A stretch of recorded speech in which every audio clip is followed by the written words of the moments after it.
ഹരേ കൃഷ്ണ. എല്ലാ ഭക്തജനങ്ങൾക്കും സ്വാഗതം. കഴിഞ്ഞ കുറച്ച് ദിവസങ്ങളായിട്ട് കുറച്ച് സേവനങ്ങളുണ്ടായതുകൊണ്ടാണ് സത്സംഗം ഇല്ലാതിരുന്നത്. നമുക്കിന്ന് സത്സംഗം തുടരാം. ശ്രീമദ് ഭാഗവതം. ജയ രാധ മാധവ ജയോ കുഞ്ച ബിഹാരി. ജയ രാധ മാധവ ജയോ കുഞ്ച ബിഹാരി. ജയ ഗോപി ജന വല്ലഭ ജയോ ഗിരിവരധാരി. ജയോ ഗിരിവരധാരി. ജയ ഗോപി ജന വല്ലഭ ജയോ ഗിരിവരധാരി. ജയോ ഗിരിവരധാരി. യശോദാനന്ദന ജയോ ഭജ ജന ജന. ജയോ യശോദാനന്ദന ജയോ ഭജ ജന Ranjana.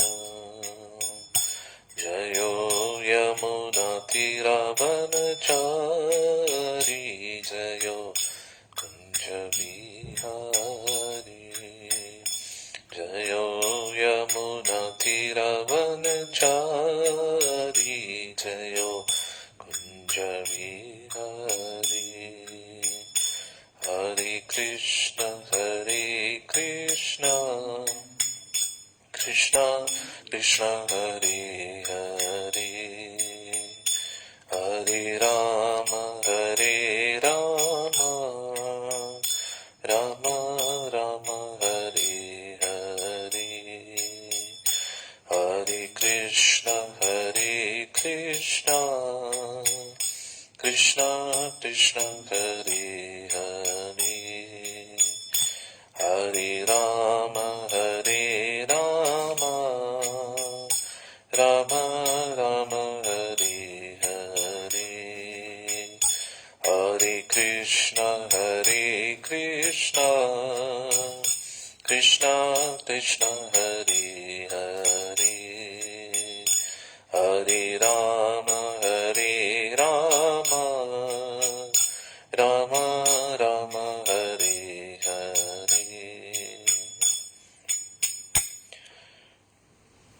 Jaya സച്ചിനന്ദന Gaura Hari.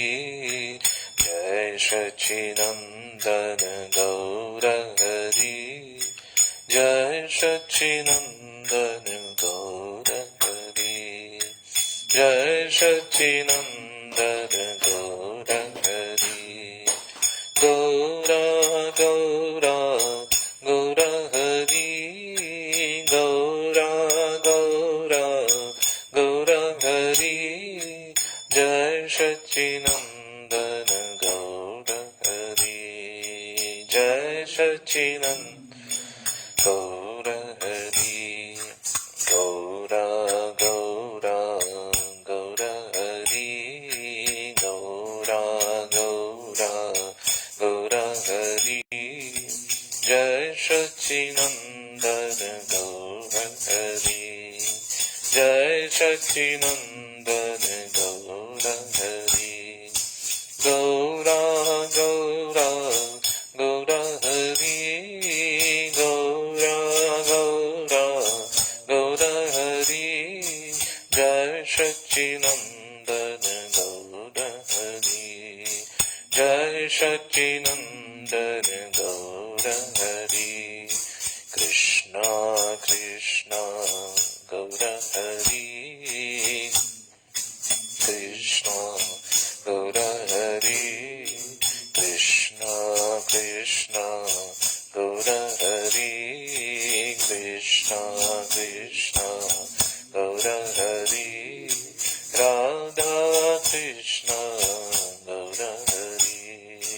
Radha Krishna Gaura Hari, Radha Krishna Gaura Hari, Radha Krishna Gaura Hari, Jai Sachidananda Gaura Hari, Jai Sachidananda Gaura Hari, Gaura Gaura Gaura Hari, Gaura Gaura Gaura Hari, Jai Sachidananda Gaura Hari, Jai Gaura Gaura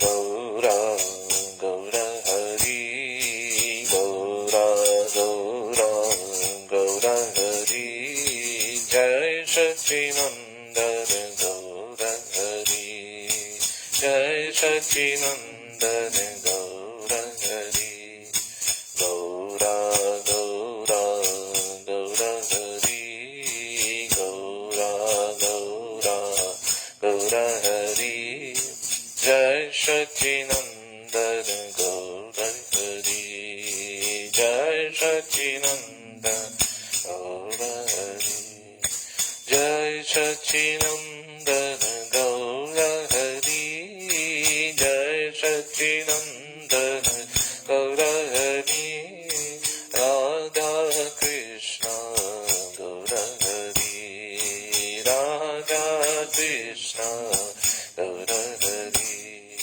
Radha Krishna Gaura Hari, Radha Krishna Gaura Hari, Jai Sachidananda Gaura Hari, Jai Sachidananda Gaura Hari, Jai Sachidananda Gaura Hari, Jai Sachidananda Gaura Hari, Gaura Gaura Gaura Hari, Gaura Gaura Gaura Hari, Jai Sachidananda Gaura Hari, Jai Sachidananda Gaura Hari, Krishna Krishna Gaura Hari, Krishna Krishna Gaura Hari, Pavana Puresha Gaura Hari, Pavana Puresha Gaura Hari, Pavana Puresha Gaura Hari, Pavana Puresha. Jaya Jaya Bhagavata Deva, Jaya Jaya Bhagavata, Jaya Jaya Radha Krishna Swarupa, Jaya Jaya Bhagavata, Jaya Jaya Bhagavata Deva, Jaya Jaya Bhagavata, Jaya Jaya Radha Krishna Swarupa, Jaya Jaya Bhagavata, Jaya Jaya Bhagavata Deva, Jaya Jaya Bhagavata, Jaya Jaya Radha Krishna Swarupa, Jaya Jaya Bhagavata, Jaya Jaya Bhagavata Deva, Jaya Jaya Bhagavata, Jaya Jaya Radha Krishna Swarupa, Jaya Jaya Bhagavata.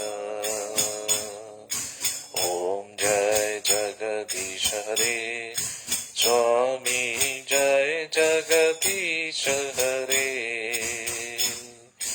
भक्त जनों के संकट, दासु जनों के संकट, क्षण में दूर करे। ओम जय जगदीश हरे, जय जगदीश हरे स्वामी जय जगदीश हरे। भक्त जनों के संकट दास जनों के संकट क्षण में दूर करे। ओम जय जगदीश हरे। जय जगदीश हरे स्वामी जय जगदीश हरे। भक्त जनों के संकट दास जनों के संकट क्षण में दूर करे। ओम जय जगदीश हरे। जय जगदीश हरे स्वामी जय जगदीश हरे। भक्त जनों के संकट दास जनों के संकट क्षण में दूर करे। ओम जय जगदीश हरे। जय जगदीश हरे स्वामी जय जगदीश हरे। भक्त जनों के संकट दास जनों के संकट क्षण में दूर करे। ओम जय जगदीश हरे। रिमोट ओम नमो भगवते वासुदेवाय। ओम नमो भगवते वासुदेवाय। ओम नमो भगवते वासुदेवाय। नारायणं नमस्कृत्यं नरं चैव नरोत्तमं देवीं सरस्वतीं व्यासं ततो जयमुदीरयेत्। नष्टप्रायेषु अभद्रेषु नित्यं भागवतस्य सेवया भगवती उत्तमश्लोके भक्तिर्भवति नैष्टिकी। कृष्णाय वासुदेवाय देवकी नन्दनाय च नन्दगोपकुमाराय गोविन्दाय नमो नमः। ओम अज्ञानतिमिरन्धस्य ज्ञानाञ्जनशलाकाय चक्षुरुन्मिलितं येन तस्मै श्रीगुरवे नमः। श्रीचैतन्यमनोभीष्टं स्थापितं येन भूतले स्वयं रूपगदा मह्यं ददाति स्वपदान्तिकं। वन्देऽहं श्रीगुरों श्रीयुतापदकमलं श्रीगुरुं वैष्णवांश्च।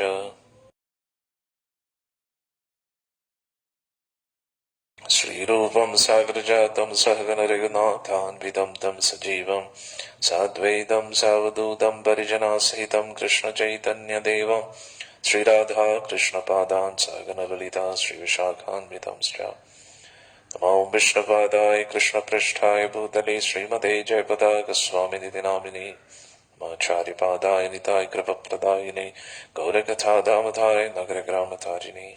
नमो विष्णुपादाय कृष्णपृष्ठाय भूतले श्रीमते भक्तिवेदान्तस्वामिनिति नामिने।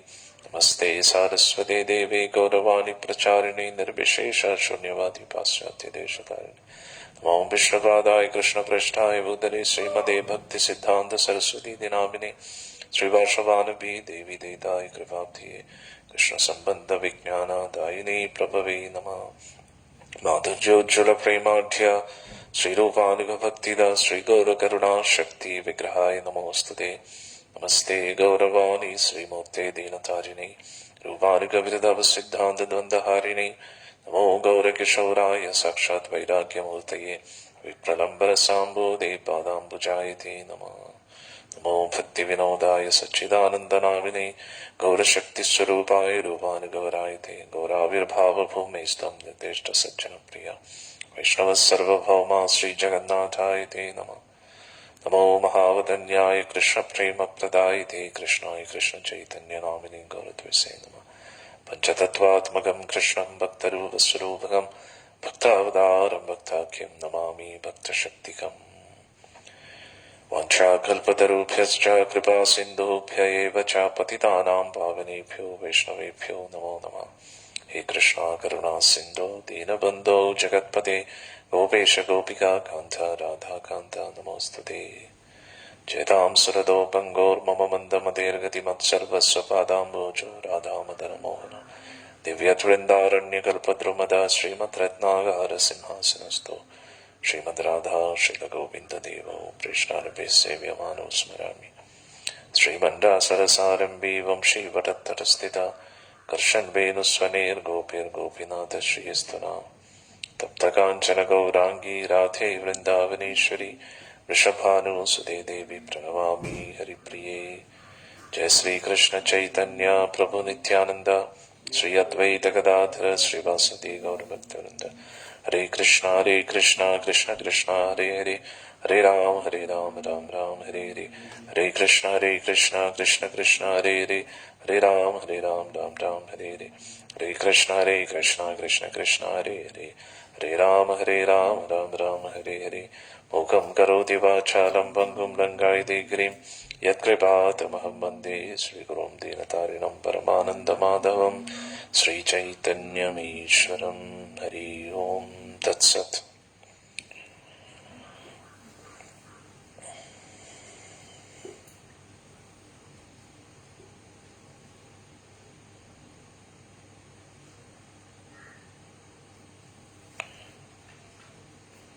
ओं नमो भगवते वासुदेवाय। जन्माद्यस्य यतोऽन्वयात् इतरतश्चार्थेष्वभिघ्नस्वराट् तेने ब्रह्महृदयादिकवये मुह्यन्ति यत्सूरया। तेजो वारिमृतां यथा विनिमयो यत्र त्रिसर्गो मृषा धाम्नस्वेन सदा निरस्तकुहकं सत्यं परं धीमहि। धर्मप्रोचितकैतवोऽत्र परमो निर्मत्सराणां सतां वेद्यं वास्तवम् अत्र वस्तु शिवतं तापत्रयोन्मूलनम्। श्रीमद्भागवते महामुनिकृते किं वै परैरीश्वर सत्यो हृद्ये अवरुध्यते अत्र कृतिभिः शुश्रूषभिस्तत्क्षणात्। निगमकल्पतरोर्गलितं फलं शुभमुखातमृतद्रवसंयुतं पिबत भागवतं रसमालयं मुहुरहो रसिकं भुवि भावुका।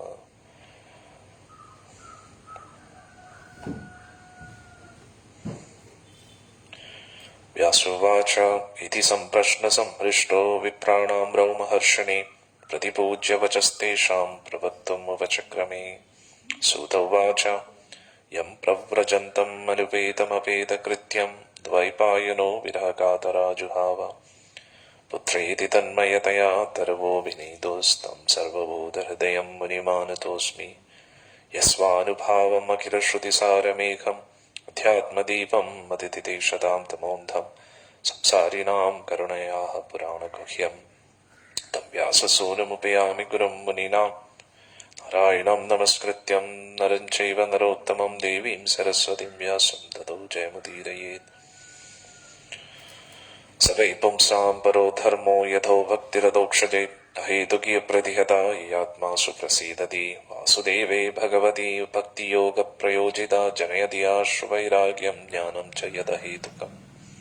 धर्मस्वनिष्ठिता पुंसां विश्वक्सेन कथासु या न उत्पद्यते रतिं श्रम एव हि केवलम्। वदन्ति तत्त्वविदस्तत्त्वं यज्ञानमद्वयं ब्रह्मेति परमात्मेति भगवानिति शब्दते। तच्छ्रद्धानमुनया ज्ञानवैराग्ययुक्तया पश्यन्ति आत्मनि चात्मानं भक्तिश्रुतगृहीतया। अतत्त्वं भिद्वजश्रेष्ठा वर्णाश्रमविभागशः स्वानुष्ठितस्य धर्मस्य संसिद्धिर्हरितोषणम्।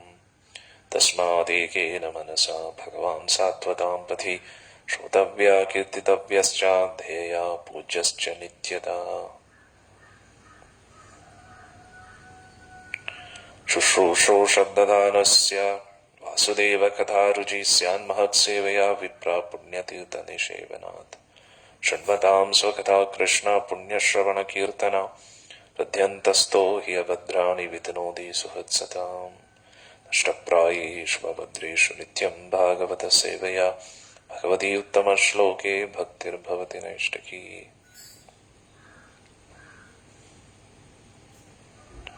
एवं प्रसन्नमनसो भगवद्भक्तियोगदा भगवत्तत्त्वविज्ञानं मुक्तसङ्गस्य जायते। विद्यते हृदयग्रन्थिश्चित्यन्ते सर्वसंशया क्षीयन्ते चास्य कर्माणि दृष्टमेवात्मनीश्वरे।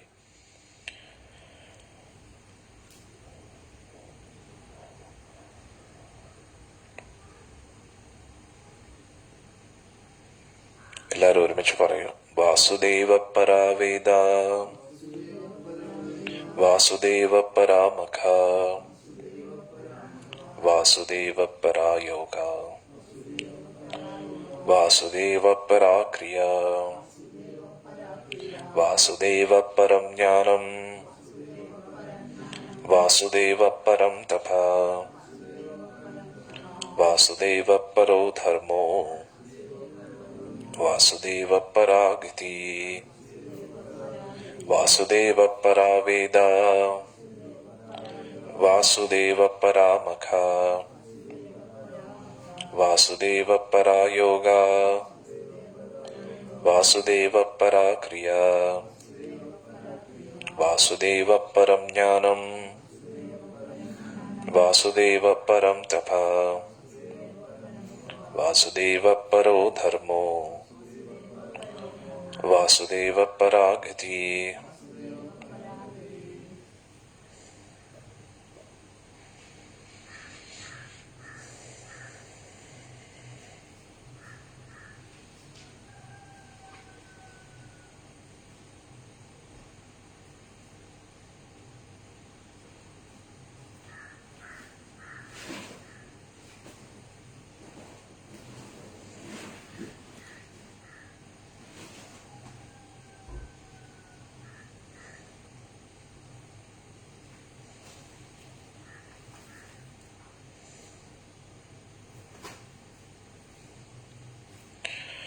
ബർഹാപീഠം നടവരവപൂ കർണയോ കർണികാരം ബിഭ്രദ്വാസ കനകകപിശം വൈജയന്തീം ച മാലാം രന്ധ്രാൻ വേണോരധരസുധാപൂര്യാൻ ഗോപവൃന്ദേ വൃന്ദാരണ്യം സപദരമണം പ്രാവിശൻ ഗീതകീർത്തി.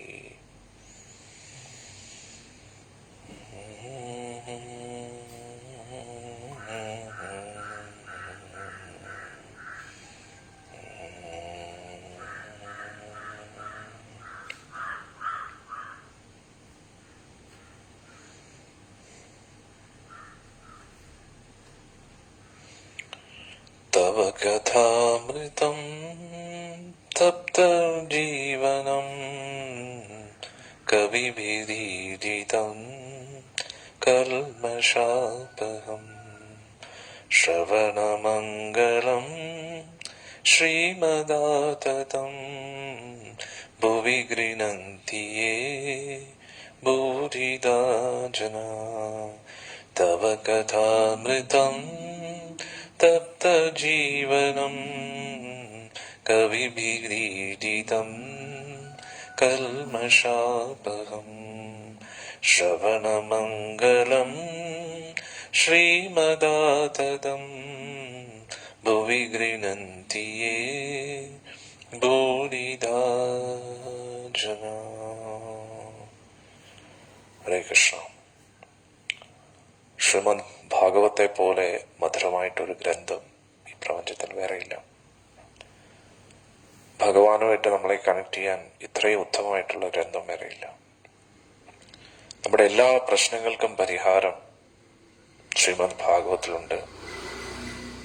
ഈ ശ്രീമദ് ഭാഗവതം നിത്യവും പഠിച്ചെങ്കിൽ ശ്രവിച്ചെങ്കിൽ മാത്രമേ നമുക്ക് ഭഗവാന്റെ നാമവും നന്നായി ജപിക്കാൻ കഴിയൂ. ശ്രീമദ് ഭാഗവതം നമ്മൾ എത്ര തിരക്കിലാണെങ്കിലും നിത്യവും ഒരു 5 മിനിറ്റെങ്കിലും നമ്മൾ ശ്രീമദ് ഭാഗവതം ശ്രവിച്ചിരിക്കണം. ഏറ്റവും കുറഞ്ഞ പക്ഷം ഒരു നിമിഷമെങ്കിലും ഒരു വാക്കെങ്കിലും ശ്രീമദ് ഭാഗവത്തിൽ നിന്ന് നമ്മൾ ശ്രവിച്ചിരിക്കണം. അല്ലാതെ നമ്മൾ ഓടിക്കൊണ്ടിരുന്നു കഴിഞ്ഞാൽ ആ ഓട്ടം എങ്ങും നമ്മളെ എത്തിക്കത്തില്ല എന്നാണ് നമ്മൾ മനസ്സിലാക്കേണ്ടത്. നമ്മൾ പഠിച്ച ആ ശ്ലോകങ്ങളിൽ തന്നെയുണ്ട്, നമ്മൾ ഇത്രയൊക്കെ ചെയ്തിട്ടും വാസുദേവ കഥാരുചി, വാസുദേവന്റെ ചരിതം കേൾക്കാൻ താല്പര്യം ഇല്ല എങ്കിൽ ശ്രമ ഏവഹി കേവലം, നമ്മുടെ ജീവിതം വെറുതെ എന്തിനോ വേണ്ടി ഓടിക്കൊണ്ടിരിക്കുക എന്നാണ് മനസ്സിലാക്കുന്നത്. പൊതുവെ നമ്മുടെ നാട്ടിലുള്ള എല്ലാവരുടെയും ഒരു കോൺസെപ്റ്റ് സപ്താഹ വേദികളിൽ കേൾക്കുക, അല്ലെങ്കിൽ തിരക്കെല്ലാം കഴിഞ്ഞിട്ട് കേൾക്കുക, അല്ലെങ്കിൽ നമ്മൾ വൃദ്ധാവസ്ഥയിലേക്ക് പോകുമ്പോൾ വേറെ ഒന്നും ചെയ്യാനില്ലാത്തപ്പോൾ കേൾക്കുക എന്നതാണ്. അങ്ങനെയല്ല. നമ്മളെല്ലാവരും ഒരു ദിവസം മരിക്കേണ്ടവരാണ്. ആ മരണസമയത്തിന്റെ അടുത്തോട്ട് എത്തുന്നതിനനുസരിച്ച് നമ്മുടെ ശരീരം ക്ഷയിച്ചുകൊണ്ടിരിക്കും, നമ്മുടെ മനസ്സ് എല്ലാം ചഞ്ചലമായിക്കൊണ്ടിരിക്കും. അതുകൊണ്ട് ഭഗവാന്റെ ചരിതം കേൾക്കാൻ നമുക്ക് താല്പര്യമില്ലെങ്കിൽ, പ്രത്യേകിച്ച് നമ്മളിങ്ങനെ ലൈവിൽ ഇങ്ങനെ ഒരു സത്സംഗം വെച്ചിട്ടും അത് കേൾക്കാൻ താല്പര്യമില്ലെങ്കിൽ പിന്നെ നമ്മുടെ ജീവിതം എന്തിനു വേണ്ടിയാണ്? അതാണ് നമ്മൾ ചിന്തിക്കേണ്ടത്. നമ്മൾ പൊതുവെ സ്വസ്ഥമായിട്ടിരുന്ന് കേൾക്കാൻ ആഗ്രഹിക്കുന്നത് എപ്പോഴാണോ സ്വസ്ഥത കിട്ടുന്നത്? നമ്മളിപ്പോഴുള്ള എല്ലാ അസ്വസ്ഥതയും മാറണമെങ്കിൽ ഒരു 2 മിനിറ്റെങ്കിലും അസ്വസ്ഥമായിട്ടാണെങ്കിൽ പോലും കേൾക്കുക.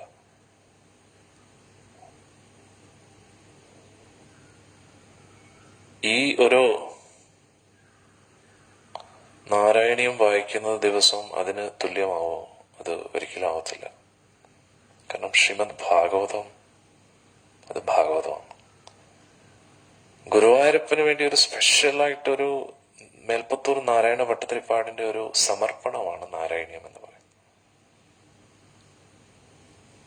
നാരായണീയം നമുക്കെല്ലാവർക്കും ഇഷ്ടമാണ്, കാരണം നമ്മുടെ ഗുരുവായൂരപ്പനെയാണ് അവിടെ ഫോക്കസ് ചെയ്യിപ്പിക്കുന്നത്. പക്ഷെ ഗുരുവായൂരപ്പൻ ഈ പ്രപഞ്ചത്തിൽ നാരായണീയം കൊണ്ടുവന്നത് തന്നെ ശ്രീമദ് ഭാഗവതം എല്ലാവരും മനസ്സിലാക്കാൻ വേണ്ടിയാണ്. നാരായണീ എന്തിൽ നിന്നാണ് എഴുതിയിരിക്കുന്നത്? ഭാഗവത്തിന്റെ അടിസ്ഥാനത്തിലല്ലേ. അന്നേരം ഭാഗവത്തിലേക്ക് എല്ലാവരും എത്തിക്കാൻ വേണ്ടിയാണ് ശ്രീമദ് നാരായണീയം ഗുരുവായൂരപ്പൻ കൊണ്ടുവന്നത്. അതിന് മേൽപ്പത്തൂർ നാരായണ ഭട്ടതിരിപ്പാടിനെ ഒരു നിമിത്തമാക്കി ഉപയോഗിച്ചിരിക്കുകയാണ്. ശ്രീമദ് ഭാഗവതമാണ് ഏറ്റവും പ്രധാനപ്പെട്ട ഗ്രന്ഥം. അത് നമ്മൾ പഠിച്ചേ പറ്റൂ.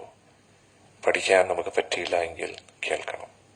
അതും ഇഷ്ടംപോലെ ക്ലാസ്സുകൾ നമുക്ക് നെറ്റിൽ കാണും. പക്ഷെ ആധികാരികമായിട്ടുള്ള ഗുരു ശിഷ്യ പരമ്പരയിലൂടെ ഒരു കൃത്യമായിട്ട് ഒരു ക്രമമായിട്ട് ശ്രീമദ് ഭാഗവതം പഠിക്കാൻ പറ്റിക്കഴിഞ്ഞാൽ അതല്ലേ ഏറ്റവും വലിയ ഭാഗ്യം.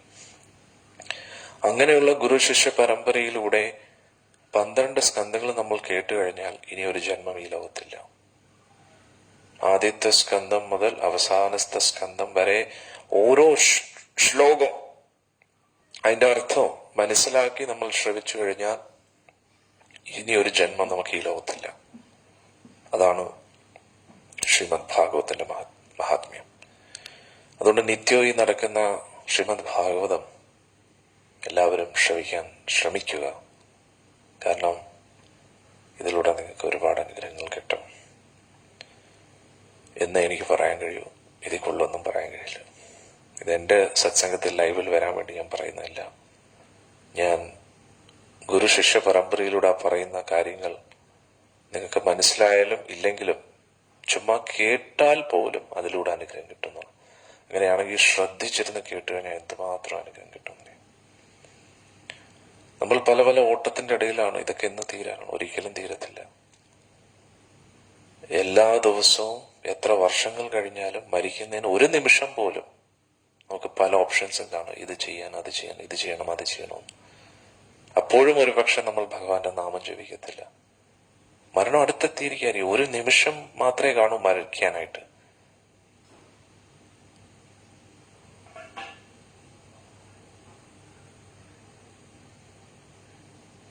മനസ്സിലാവുന്നുണ്ടോ?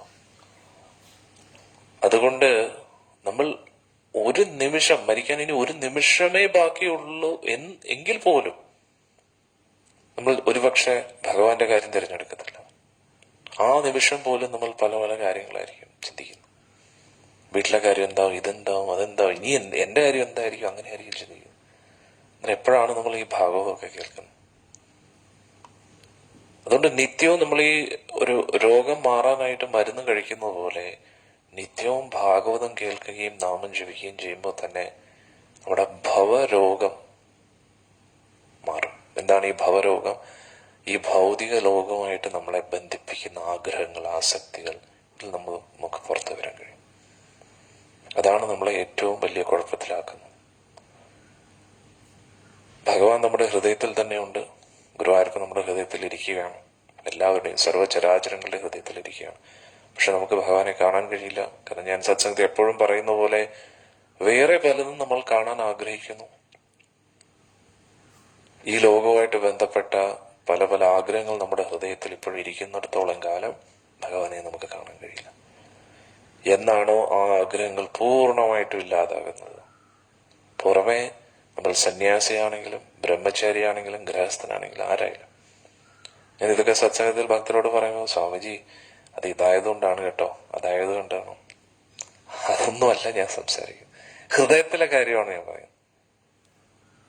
നിങ്ങൾ ഇവിടെ വന്നാലും ഇല്ലെങ്കിലും, ഞാൻ പറയുന്ന പോലെ നിങ്ങൾ ചെയ്താലും ഇല്ലെങ്കിലും, ഹൃദയം മാറ്റിയേ പറ്റൂ. ഹൃദയത്തിന്റെ ഉള്ളിലിരിക്കുന്ന ആ അഴുക്കുകളൊക്കെ, അത് അഴുക്കാണെന്ന് നിങ്ങൾക്ക് ബോധ്യപ്പെട്ടില്ലെങ്കിൽ പിന്നെ നമുക്കൊന്നും ചെയ്യാൻ കഴിയില്ല.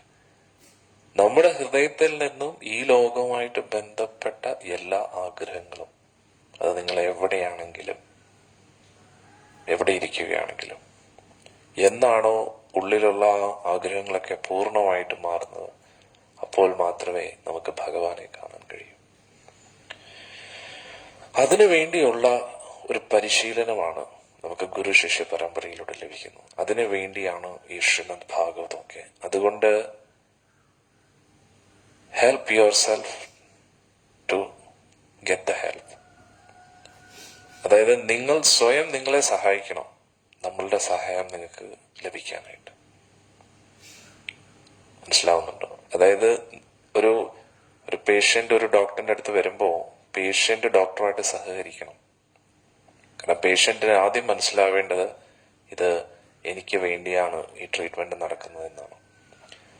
പക്ഷേ നിർഭാഗ്യവശാൽ ഇന്നത്തെ പല ആൾക്കാർക്കും അത് മനസ്സിലാവത്തില്ല, ഇതിന്റെ പ്രാധാന്യത മനസ്സിലാകത്തില്ല.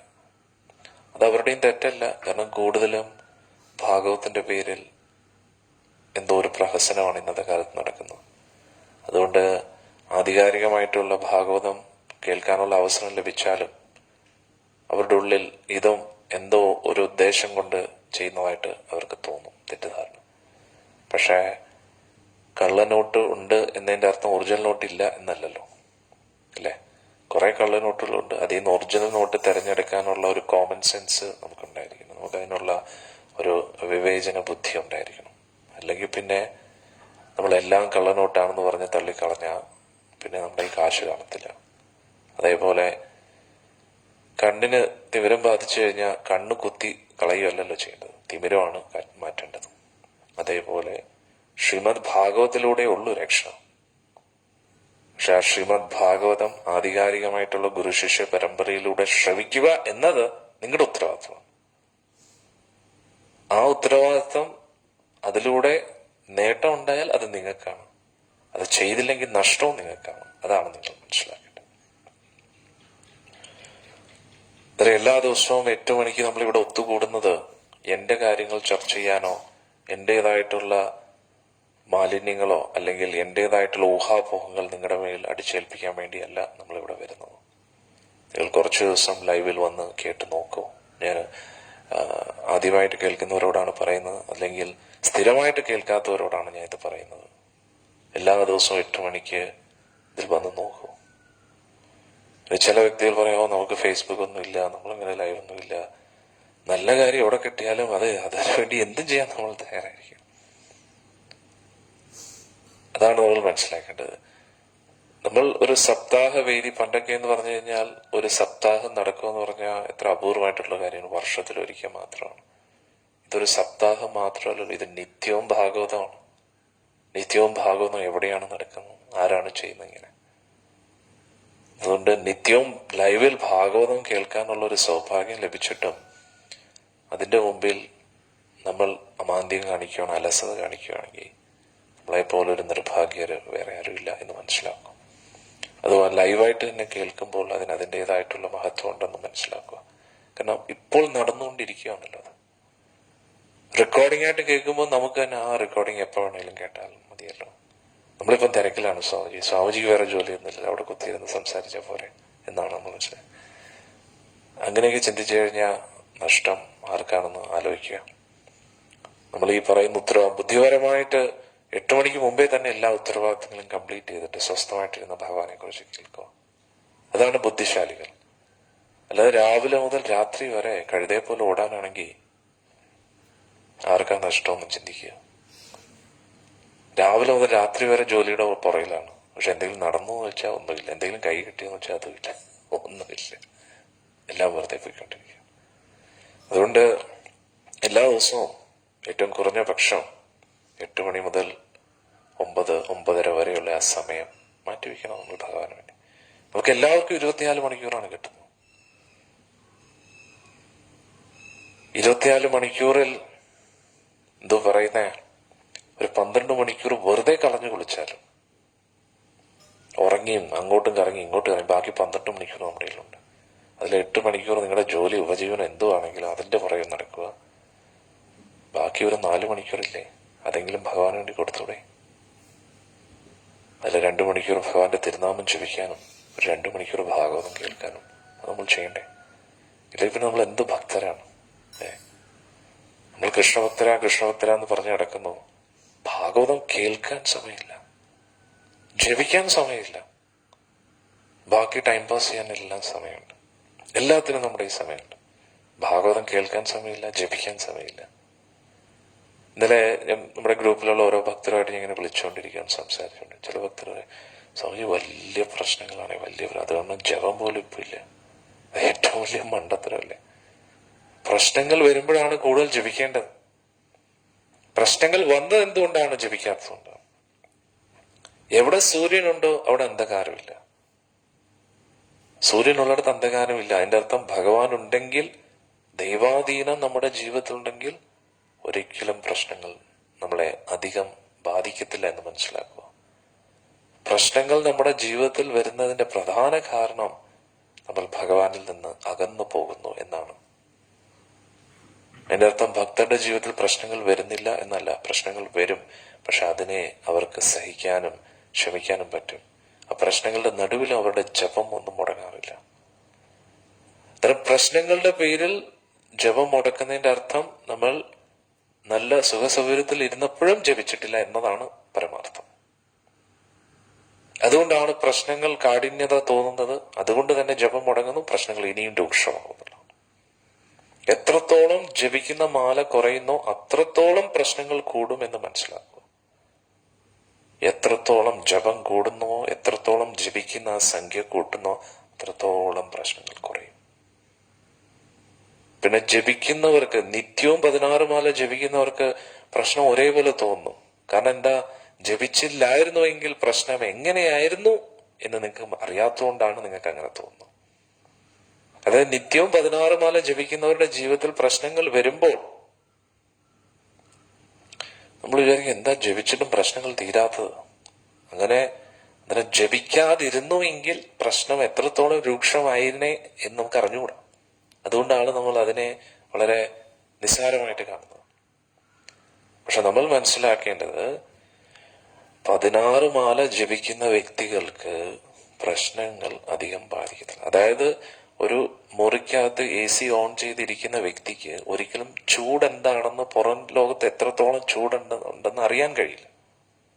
അതേപോലെ നമ്മൾ 16 മാല ജപിച്ച് ഭാഗവതം ശ്രവിച്ച് ഭഗവാന്റെ സേവനത്തിൽ ഇരിക്കുന്ന സമയത്ത് നമ്മുടെ ജീവിതത്തിൽ എന്തുമാത്രം പ്രശ്നങ്ങൾ വന്നേനെ എന്ന് നമ്മൾ അറിയുന്നില്ല. ഇനി പുറം ലോകത്ത് അല്ലെങ്കിൽ എന്താ പറയുന്നേ, AC ഉണ്ടായിട്ടും AC ഓൺ ചെയ്യാതെ ചൂടത്തെങ്ങനെ ഇരിക്കുമ്പോ നമ്മൾ മനസ്സിലാക്കുന്നില്ല അവിടെ ഒരു AC ഉണ്ട്, AC ഓൺ ചെയ്യാം. ഞാൻ AC മാർക്കറ്റ് ചെയ്യുന്നതല്ല, മനസ്സിലാക്കും. AC എന്ന് പറയുന്ന ഒരു ഉദാഹരണമാണ്. അതായത് പ്രശ്നങ്ങളുടെ നടുവിൽ ഇരിക്കുന്ന സമയത്ത്, നല്ല തീക്ഷ്ണമായിട്ടുള്ള ചൂട് അനുഭവപ്പെട്ടിട്ട് നമ്മൾ ഇരിക്കുന്ന സമയത്ത് അതിൽ നമ്മൾ വളരെയധികം ദുഃഖിതരായിട്ടിരിക്കുകയാണ്, ഒരുപാട് ക്ലേശങ്ങൾ അനുഭവിച്ചുകൊണ്ടിരിക്കുക. പക്ഷെ AC ഉണ്ട്, ACയുടെ റിമോട്ട് ഉണ്ട്, അതൊന്ന് ഓൺ ചെയ്താൽ മതി. അന്നേരം ഒരാൾ വന്നിട്ട് പറയും AC ഓൺ ചെയ്ത്, ഭയങ്കര ചൂട് കാരണം AC പോലും ഓൺ ചെയ്യാൻ പറ്റുന്നില്ല, എനിക്ക് ഓടിച്ച് തോന്നില്ല AC ഓൺ ചെയ്യാൻ, ഒരുപാട് ചൂടിന്റെ പരിഹാരമാണ് അവിടെ പറയുന്നത്, ആ റിമോട്ടൊന്ന് ഓൺ ചെയ്താൽ മതി. അന്നേരം അതേപോലെ 16 മാല ജപിക്കുകയും സത്സംഗം കേൾക്കുകയും ചെയ്യുമ്പോൾ പ്രശ്നങ്ങൾ മാറും. പക്ഷെ നമ്മൾ തന്നെ എന്തോ ഈ പട്ടുനൂൽ പുഴുവിന്റെ കഥ പറയുന്ന പോലെ നമ്മൾ തന്നെ പട്ടിങ്ങനെ കോർത്ത് അതിന്റെ ഉള്ളിൽ നമ്മൾ അങ്ങ് പെട്ടുപോകുന്നുള്ളതാണ്. അങ്ങനെ പറയാനുണ്ട്, ഈ പട്ടുനൂൽ പുഴു ഇങ്ങനെ അതിന്റെ വായിന്നിങ്ങനെ, വായിന്നല്ല, അതിന്റെ ശരീരത്തിൽ നിന്ന് ഇങ്ങനെ പട്ട് ഇങ്ങനെ വന്ന് അത് തന്നെ ഒരു എന്താ പറയുന്ന ഒരു ഗുഹ പോലെയായി അതിന് ഉള്ളിൽ അവർ പെട്ടുപോകുന്നുള്ള. അതേപോലെ നമ്മൾ തന്നെ നമ്മുടെ ചുറ്റും ഒരു പ്രശ്നത്തെ സൃഷ്ടിച്ച് നമ്മൾ അതിന്റെ ഉള്ളിൽ പെട്ടുപോവുകയാണ്. അതിൽ നിന്ന് പുറത്തു വരാൻ കഴിയാതെ നമ്മൾ അതിനകത്ത് അങ്ങ് വീണു പോവുകയാണ്. പക്ഷെ ഒന്ന് ബുദ്ധി ഉപയോഗിക്കുക. ഞാനിത് ഉപദേശിക്കുന്നതല്ല, നിങ്ങളുടെ എല്ലാവരുടെയും നന്മയ്ക്ക് വേണ്ടി പറയുകയാണ്. അതുകൊണ്ട് നിങ്ങൾ ബുദ്ധി ഉപയോഗിക്കുക. കഴുതയെ പോലെ പെട്ടുപോകരുത്. കഴുതയെ പോലെ രാവിലെ മുതൽ രാത്രി വരെ ചുമന്ന് അവസാനം എന്തെങ്കിലും കിട്ടുന്നോ വെച്ചാൽ ഒന്നുമില്ല. അതേപോലെ ആയിപ്പോരുത്. നമ്മുടെ മനസ്സ് നമ്മളെ കഴുതയെ പോലെ ഇട്ട് ഓട്ടിച്ചുകൊണ്ടിരിക്കുകയാണ്. അതുകൊണ്ട് അതിന്റെ പകുതി ഓട്ടം പോയിട്ട് ഒരു 10% പോയിട്ട് 1% നമ്മൾ ബുദ്ധിപരമായിട്ട് ഉപയോഗിച്ചു കഴിഞ്ഞാൽ നമ്മുടെ എല്ലാ പ്രശ്നങ്ങൾ മാറുകയും ചെയ്യും. നമുക്ക് ഒരുപാട് ഭക്തിയിൽ പുരോഗമിക്കാൻ കഴിയും. അതാണ് നമ്മൾ മനസ്സിലാക്കേണ്ടത്. ഇനി നമുക്ക് ശ്രീമദ് ഭാഗവത്തിലേക്ക് കടക്കാം. കുറച്ച് ഭാഗവത്തെ കുറിച്ച് ചർച്ച ചെയ്യാം. അതിനു വേണ്ടിയാണല്ലോ നമ്മൾ ഇതൊക്കെ പറഞ്ഞത്. അന്നേരം ശ്രീമദ് ഭാഗവത്തിൽ 3-ാമത്തെ സ്കന്ധത്തിൽ ബ്രഹ്മദേവനെ കുറിച്ചൊക്കെ സൃഷ്ടികർമ്മങ്ങളൊക്കെ പറഞ്ഞു.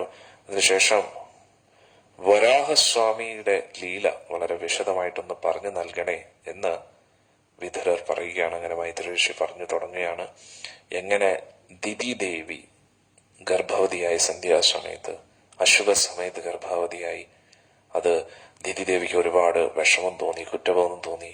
കശ്യപ പ്രജാപതി പറഞ്ഞു, ഇതിന് ഫലമായിട്ട് നിനക്ക് വളരെ മോശപ്പെട്ട, വളരെ ദുഷ്ടന്മാരായിട്ടുള്ള 2 കുട്ടികളായിരിക്കും ജനിക്കുന്നതെന്ന് പറഞ്ഞു.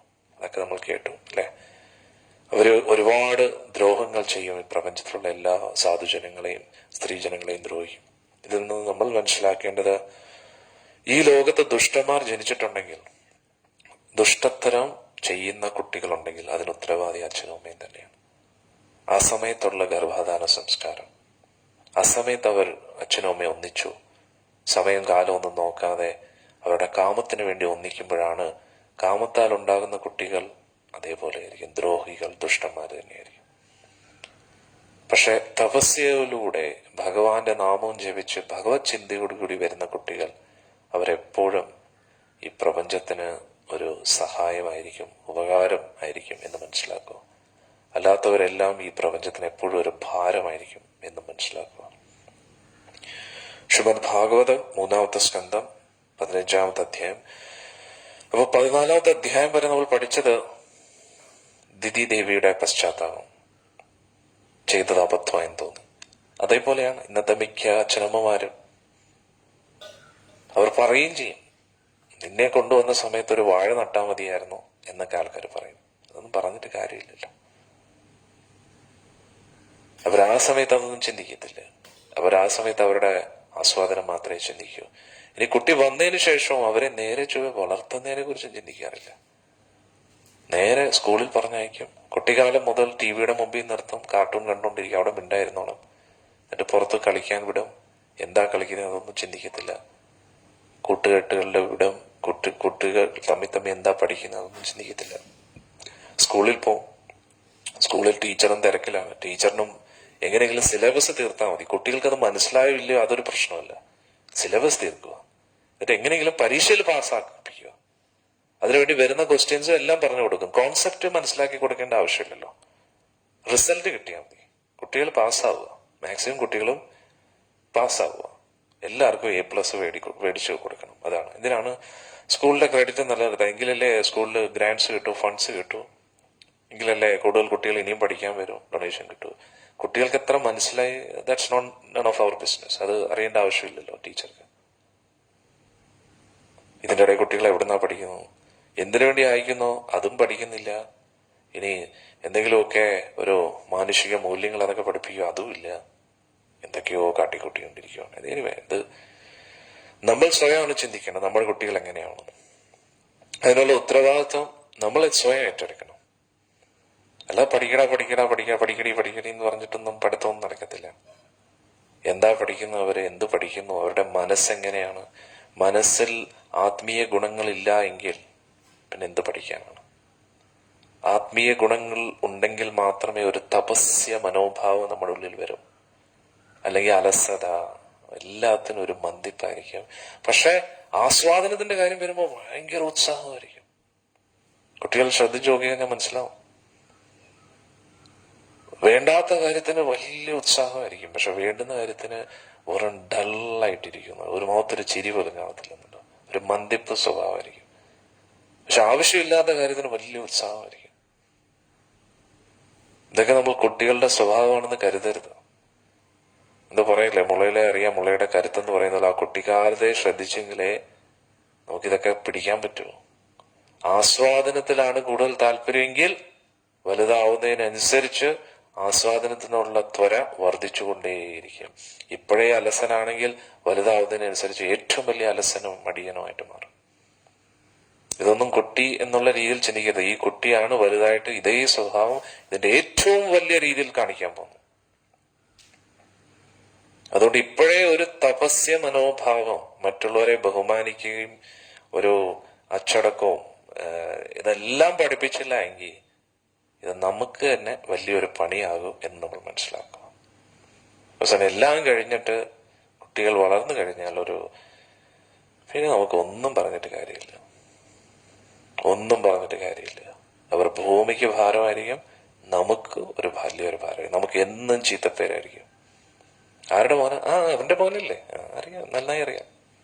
അവരുടെ മകനല്ലേ, അല്ല അവരുടെ മകളല്ലേ, അമ്മയെ പോലെ തന്നെ, അച്ഛനെ പോലെ തന്നെ. നിങ്ങൾ ചിലപ്പോൾ അങ്ങനെ ചിന്തിക്കത്തില്ല, നിങ്ങൾ അങ്ങനെ പഠിപ്പിച്ചിട്ട് പോലും കാണത്തില്ല. അതുകൊണ്ട് നിങ്ങൾ പൊതുവെ കുട്ടിക്കാലത്ത് മുതലേ ഇത് കുഞ്ഞാണ് എന്ന് പറഞ്ഞ് താലോചിച്ച് ഇങ്ങനെ വളർത്തും അവരെ. പക്ഷെ ഒരു പ്രായം കഴിയുമ്പോൾ നമ്മൾ പോലും അറിയത്തില്ല അവരെന്തൊക്കെയാണ് ചെയ്യുന്നത്. കുട്ടികളെല്ലാവർക്കും കള്ളത്തരം എന്താണെന്ന് പഠിപ്പിക്കേണ്ട ആവശ്യമില്ല. കുട്ടിക്കാലം മുതലേ അവരുടെ ഉള്ളിൽ കള്ളത്തരം ഉണ്ടെന്നുള്ളത്. കാരണം മനസ്സ് എത്രയോ കള്ളത്തരങ്ങൾ ചെയ്തിരിക്കുന്നു ഇതിനു മുമ്പേ.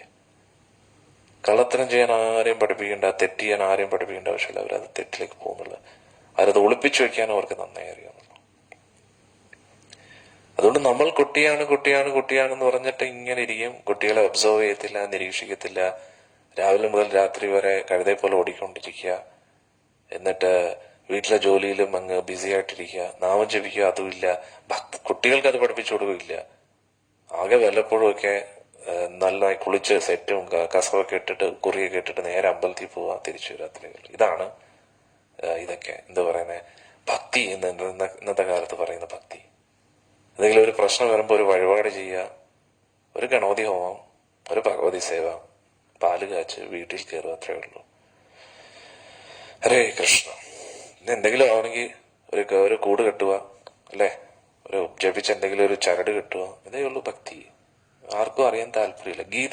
ഗീത വളരെ നല്ലതാണ്, തുറന്നു നോക്കത്തില്ല. പിന്നെ സ്കൂളിൽ ഗീതാ ക്ലാസ്സിന് വിടും. എന്തിനാ ശ്ലോകങ്ങൾ കുറെ കാണപ്പെടാൻ തത്തമേ പൂജാന്ന് പഠിക്കാൻ. ഇതിനു വേണ്ടി കുറെ മത്സരങ്ങളുണ്ടേ. എന്റെ കുട്ടിക്ക് സംസ്കൃതം അറിയാന്ന് എല്ലാരെയും കാണിക്കാൻ വേണ്ടി. എന്റെ കുട്ടികൾക്ക് ശ്ലോകമൊക്കെ അറിയാം. പിന്നെ കുറെ ഡാൻസ് ഒക്കെ പഠിപ്പിക്കും. പെൺകുട്ടികളെ ഡാൻസ് ഒക്കെ പഠിക്കണം. ഡാൻസിന്റെ പാട്ട് എന്താണ്, അതിന്റെ അർത്ഥം പോലും അറിയത്തില്ല. അതിന് പറ്റിയ കുറെ ടീച്ചറുകളുണ്ട്. അവർ കറക്റ്റായിട്ട് കൈ മുദ്രകൾ അതൊക്കെ പഠിപ്പിക്കും. പക്ഷെ അതിന്റെ അർത്ഥം എന്താണെന്നും പഠിപ്പിക്കത്തില്ല. കുട്ടികൾ അതേമാതിരി കോപ്പി അടിച്ചിട്ട് ഡാൻസും ചെയ്യും. ഭഗവാന്റെ രീതിയിൽ ഓടക്കുകളും പിടിച്ച് ഇങ്ങനെയൊക്കെ നിൽക്കും. പക്ഷെ ഭഗവാനോട് ഒരു ഭാവം ഒന്നും കാണത്തില്ല. ഇത് ആരെ ഉദ്ദേശിച്ചിട്ടാണ് ചെയ്യുന്നത് എന്നില്ല. ഹരേ കൃഷ്ണ. നമ്മൾ എന്ത് വിത്തിടുന്നോ അത് നമുക്ക് തിരിച്ചു കിട്ടും. ആലോചിക്കുക, നമ്മൾ എന്താണ് കുട്ടികളുടെ ഉള്ളിൽ ഇടുന്നത്, നമുക്ക് അതെല്ലാം കൂടെ പലിശ സഹിതം തിരിച്ചു കിട്ടുമെന്ന് ഓർക്കുക. ഇതെല്ലാം നമ്മൾ ഒരു എഫേർട്സും അവരെ നന്മയുടെ പാതയിൽ കൊണ്ടുവരാൻ വേണ്ടി ഇടുന്നില്ല എങ്കിൽ ഇതെല്ലാം നമുക്ക് തിരിച്ചു വിനയാകുമെന്ന് നമ്മൾ മനസ്സിലാക്കുക. കാരണം നമുക്ക് ഏറ്റവും ഇഷ്ടപ്പെട്ട ആൾക്കാര് അവര് തന്നെയായിരിക്കും നമ്മളെ ഏറ്റവും കൂടുതൽ വേദനിപ്പിക്കുന്നത് മനസ്സിലാക്കുക. നമുക്ക് ഏറ്റവും കൂടുതൽ ആസക്തിയുള്ള വ്യക്തികൾ, നമ്മളെ ഏറ്റവും കൂടുതൽ ഇഷ്ടപ്പെടുന്ന വ്യക്തികൾ, അവരൊരു വേദന നൽകുമ്പോൾ നമുക്കത് സഹിക്കാൻ കഴിയില്ല. അവർക്ക് എന്തെങ്കിലും ഒരു പ്രശ്നം വരുമ്പോൾ അതും നമുക്ക് സഹിക്കാൻ കഴിയില്ല. അതോർക്കുക. അതുകൊണ്ട് ഇത് നിസ്സാരമായിട്ട് കാണരുത്. ആധ്യാത്മിക കാര്യങ്ങളെ നിസ്സാരമായിട്ട് കാണരുത്. കാശിന്റെ പുറകെ ഓടിക്കൊണ്ടിരിക്കുന്നു, മാനുഷിക മൂല്യങ്ങളെ തള്ളിക്കളയുന്നു, ആധ്യാത്മിക മൂല്യങ്ങളെ തള്ളിക്കളയുന്നു. ഇതെല്ലാം നമുക്ക് അവസാനം കുറ്റബോധത്തിൽ തീരും നമ്മുടെ ജീവിതം. മക്കളൊന്നും ആധ്യാത്മികത ഒരു താല്പര്യമില്ലാതെ കാണിക്കുന്നു. അന്നേരം നമ്മൾ ഭഗവാനോട് നന്ദികേട് കാണിക്കാൻ പ്രോത്സാഹിപ്പിച്ചുകൊണ്ടിരിക്കുകയാണ് കുട്ടികളെ. ഈ പ്രപഞ്ചത്തിന്റെ മുഴുവൻ ആധാരമായ പ്രപഞ്ചത്തിന്റെ മുഴുവൻ നാഥനായ ആ ഭഗവാനെ മറന്ന് ജീവിക്കാൻ നമ്മൾ കുട്ടികളെ അനുവദിക്കുകയാണ്. സത്യം പറഞ്ഞ ആ കുട്ടികൾ പഠിച്ചില്ലെങ്കിലും കുഴപ്പമില്ല, അവർ ഭഗവാന്റെ മുമ്പിൽ നമസ്കരിക്കാൻ പഠിച്ചു കഴിഞ്ഞാൽ അവർക്ക് എല്ലാ അറിവുകളും ഓട്ടോമാറ്റിക്കലി ലഭിക്കും. ഭഗവാന്റെ മുമ്പിൽ നമസ്കരിക്കാൻ താല്പര്യമില്ല, ജപിക്കാൻ താല്പര്യമില്ല, ഭഗവാന്റെ തത്വങ്ങൾ മനസ്സിലാക്കാത്ത കുട്ടികൾ എന്ത് പഠിക്കാനാണ്? പഠിച്ചാലും അവരിൽ നിന്ന് എന്ത് പ്രതീക്ഷിക്കാനാണ്? അവർ ഈ ലോകത്തെ വലിയൊരു സയന്റിസ്റ്റ് ആയാൽ പോലും അവർക്ക് ഭഗവാന്റെ മുമ്പിൽ ഒരു താല്പര്യം ഇല്ലെങ്കിൽ അവരുണ്ടാക്കുന്നത് ബോംബുകൾ മാത്രമായിരിക്കും, ബോംബും ആയുധങ്ങളും ആയിരിക്കും ഈ ലോകത്തെ മുഴുവൻ നശിപ്പിക്കാൻ വേണ്ടി. അവർക്ക് ആരോടും ഒരു സ്നേഹമോ ദയവോ കാരുണ്യമോ ഒന്നും കാണത്തില്ല. ഇന്ന് എല്ലാവരും ജന്മം നൽകുന്നത് മെഷീനുകളെയാണ്. മെഷീന്റെ പ്രത്യേകത എന്താ? ആരോടും ഒരു വികാരം ഒന്നുമില്ല, മനുഷ്യത്വം എന്ന് പറഞ്ഞൊരു സാധനം കാണത്തില്ല എന്നുള്ള. അവർക്ക് അന്നരം തോന്നുന്ന കാര്യങ്ങൾ അത് പ്രോഗ്രാം ചെയ്ത് വെച്ചതുപോലെ കാശിന് കാശ്, സുഖത്തിന് സുഖം, അങ്ങനെയുള്ള ഒരു തലമുറയാണ് ഇപ്പോൾ. മെഷീനെ പോലെയാണ്, യന്ത്രം പോലെയാണ്. അതുകൊണ്ട് ദയവ് ഇത് മനസ്സിലാക്കൂ.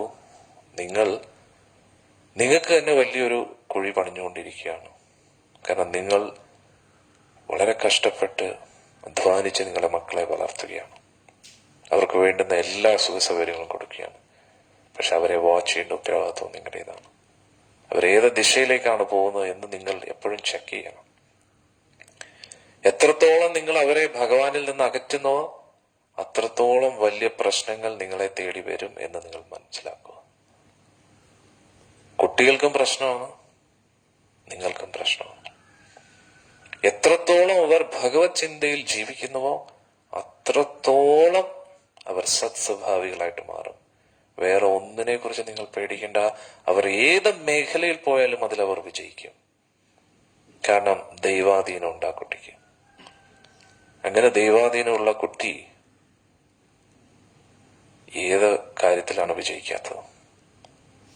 പഠിത്തത്തിലും വിജയിക്കും, നല്ലൊരു ജോലി കിട്ടും, വിവാഹ ജീവിതവും ധന്യമായിരിക്കും, അവരുടെ കുടുംബ ജീവിതവും ധന്യമായിരിക്കും.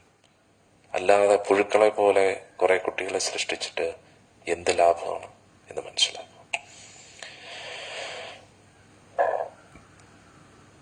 അങ്ങനെ ദിതി ദേവിക്ക് കുറെ കുറ്റബോധം തോന്നി. അങ്ങനെ കശ്യപ പ്രജാപതി പറഞ്ഞു, പക്ഷേ നിനക്ക് പശ്ചാത്താപം തോന്നി, കുറ്റബോധം തോന്നിയത് കൊണ്ട്, അതുകൂടാതെ ഭഗവാനോടൊരു പ്രത്യേക ഭക്തിയും ഉണ്ടായതുകൊണ്ട് ഞാൻ അനുഗ്രഹിക്കുന്നു എന്ന് കശ്യപ പ്രജാപതി പറഞ്ഞു. ഹരേ കൃഷ്ണ, ക്ഷമിക്കണം, എനിക്ക് ഇന്റർനെറ്റ് കട്ടായതാണ്. അങ്ങനെ കശ്യപ പ്രജാപതി അവിടെ ദിതിയെടുത്ത് പറയുകയാണ്. പിന്നെ പോയാ പറയാം. ശരി, കൊടുക്കൂ. കശ്യപ പ്രജാപതി പറയുകയാണ്,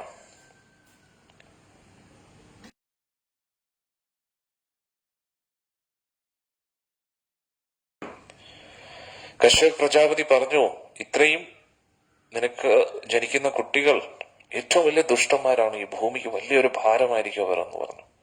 ഒരുപാട് ദ്രോഹങ്ങൾ ചെയ്യുന്നു. പക്ഷേ നിനക്ക് പശ്ചാത്താപം തോന്നിയത് കൊണ്ടും കുറ്റബോധം തോന്നിയത് കൊണ്ടും ഭഗവാനോടുള്ള ഭക്തി കാരണവും നിനക്ക് സദ്ഗുണസമ്പന്നനായിട്ടുള്ള ഒരു കുട്ടി ജനിക്കും. അവൻ ഭഗവാന്റെ ഏറ്റവും ഉത്തമ ഭക്തനായിരിക്കും എന്ന് പറഞ്ഞു. അതാണ് ആര്? പ്രഹ്ലാദൻ. അത് കേട്ടു. പിന്നെ അത് കൂടാതെ ഈ ആദ്യത്തെ 2 കുട്ടികളുടെയും മരണം നടക്കുന്നത് സാക്ഷാൽ ഭഗവാന്റെ കൈകൊണ്ടായിരിക്കും എന്ന് പറഞ്ഞു. അതുകൂടെ കേട്ടപ്പോൾ തിരികെ വലിയ സന്തോഷമായി. കാരണം ഭഗവാന്റെ കൈകൊണ്ട് മരിക്കുക എന്നത് തന്നെ വലിയൊരു സൗഭാഗ്യമാണ്. അതുകൊണ്ട് എൻ്റെ എല്ലാ കുട്ടികൾക്കും സദ്ഗതി ഉണ്ടാവും. കാരണം മരണം നടക്കുന്നത് ഭഗവാന്റെ കൈകൊണ്ട്. ഇനി മകന്റെ മകൻ ഏറ്റവും ഉത്തമ ഭഗവാന്റെ ഭക്തനുമാകും എന്ന് കേട്ടപ്പോ കശ്യപ പ്രജാപതി പറഞ്ഞു, ആ ഭക്തൻ എന്നും എല്ലാവർക്കും ഒരു പ്രചോദനമായിരിക്കും. ഭഗവാനെ പോലെ യശസ്വിയാകും നിന്റെ പൗത്രൻ എന്ന് പറഞ്ഞു. ഭഗവാനെ എങ്ങനെ ആൾക്കാർ അറിയപ്പെടുന്നുവോ അതേപോലെ പ്രഹ്ലാദനെ എല്ലാവരും അറിയപ്പെടുമെന്ന് പറഞ്ഞു. ഇതൊക്കെ കേട്ടപ്പോ വലിയ സന്തോഷമായി തിരിക്കും. ഇനി മുന്നോട്ട് നമുക്ക് നോക്കാം. 15ാമത്തെ അധ്യായത്തിൽ ഇതിൽ എങ്ങനെ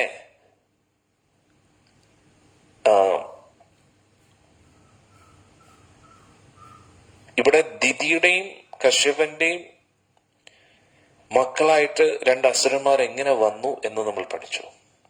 പക്ഷെ ഇവരെവിടുന്ന് വരുന്നു? ഈ രണ്ട് അസുരന്മാർ എവിടുന്ന് വരുന്നു? ഇത് വളരെ ഇമ്പോർട്ടൻ്റ് ആണ്. ഈ ഒരു അധ്യായം വലിയൊരു തെളിവാണ് നമ്മുടെ പൂർവ്വജന്മത്തെക്കുറിച്ച്.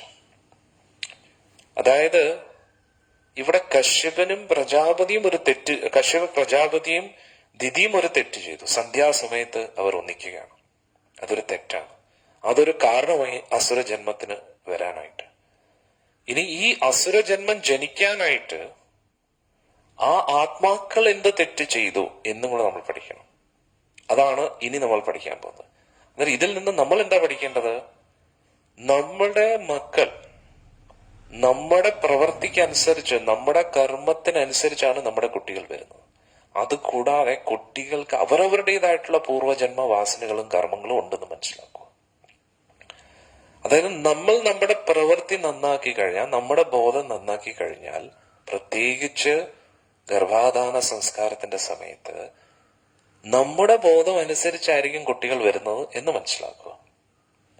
എന്നിട്ട് ആ വരുന്ന കുട്ടികളുടെ ബോധം എന്തിന്റെ അടിസ്ഥാനത്തിലായിരിക്കും? ഒന്ന്, നമ്മൾ കൊടുക്കുന്ന സാഹചര്യം, അതുകൂടാതെ അവരുടെ പൂർവ്വജന്മ കർമ്മം കൂടെ.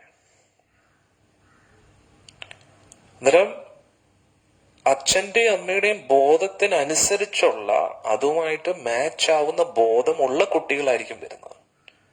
അതുകൊണ്ട് അച്ഛനും അമ്മയും താഴ്ന്ന അവബോധത്തിൽ ഇരിക്കുമ്പോൾ അതേപോലെ താഴ്ന്ന ബോധത്തിലുള്ള കുട്ടികളായിരിക്കും വരുന്നത്. അതിനുശേഷം അച്ഛന്റെ അമ്മയുടെ ബോധമൊക്കെ മാറി ഭക്തിയിൽ വന്നാലും അവർ ഒന്നിക്കുന്ന സമയത്ത് ഏത് ബോധത്തിലായിരുന്നോ ഇരുന്നത് അതിനനുസരിച്ചുള്ള കുട്ടികളായിരിക്കും വരുന്നത്. മനസ്സിലാവുന്നുണ്ടോ?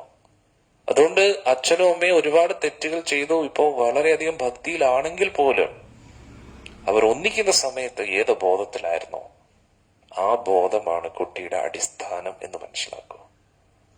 അന്നേരം ഭക്തി എന്ന് പറഞ്ഞാൽ എത്രത്തോളം ഡീപ്പ് സബ്ജക്റ്റ് ആണ്, എത്രത്തോളം ആഴത്തിൽ നമ്മൾ ചിന്തിക്കേണ്ടതാണെന്ന് മനസ്സിലാക്കുക.